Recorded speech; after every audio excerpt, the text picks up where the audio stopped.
Mr. Nichols, I'm deeply concerned that the Western Hemisphere is being overwhelmed by anti-Americanism, and that countries across the region are aligning themselves with our adversaries and our enemies.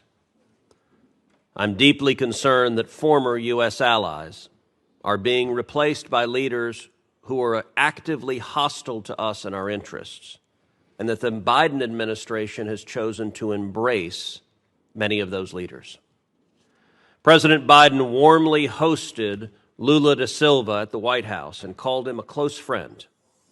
Lula is an anti-American Chavista who embraces the Chinese Communist Party, Vladimir Putin, and the Iranian regime. I'll note that President Biden has not extended the same courtesy to Israeli Prime Minister Benjamin Netanyahu, and indeed the Biden White House has made clear that Israel's Prime Minister is not welcome in the Biden White House.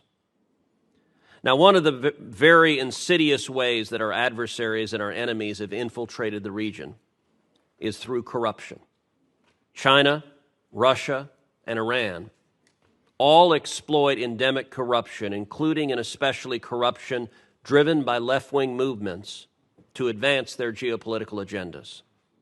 Congress, and specifically this committee, has recognized the importance of combating such corruption and have given you powerful tools, in particular under Section 7031C, sanction authorities. The Biden administration has used these sanctions repeatedly across the Western Hemisphere, but not, I'm dismayed to say, not against the left-wing anti-American communists who are aligning with Russia and China and Iran. Quite the opposite. Again, the Biden administration has looked the other way at malign behavior from such actors. Well, Brazil. Bolsonaro, a pro-American leader, was replaced, to the Biden administration's cheering, with an anti-American radical Lula. And there is corruption likewise in the Lula government. In February, Lula allowed 2 of Iran's most advanced warships to dock in the port of Rio de Janeiro. The United States opposed that act, at least formally. In fact, the United States sanctioned those ships with what are supposed to be powerful designations, and yet it happened.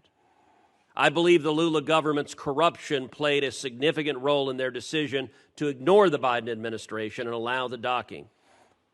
Do you agree with that assessment?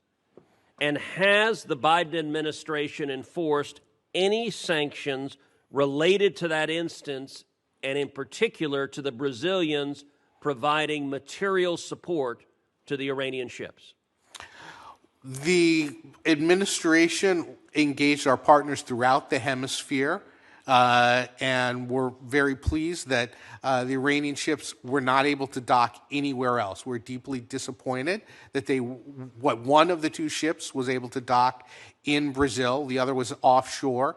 I would refer you to OFAC for any additional information on. Has the Biden administration sanctioned the Brazilian government, led by Joe Biden's self-described good friend, the anti-American leftist Lula? Have you sanctioned the Brazilian government for violating U.S. law and allowing the Iranian ships to dock?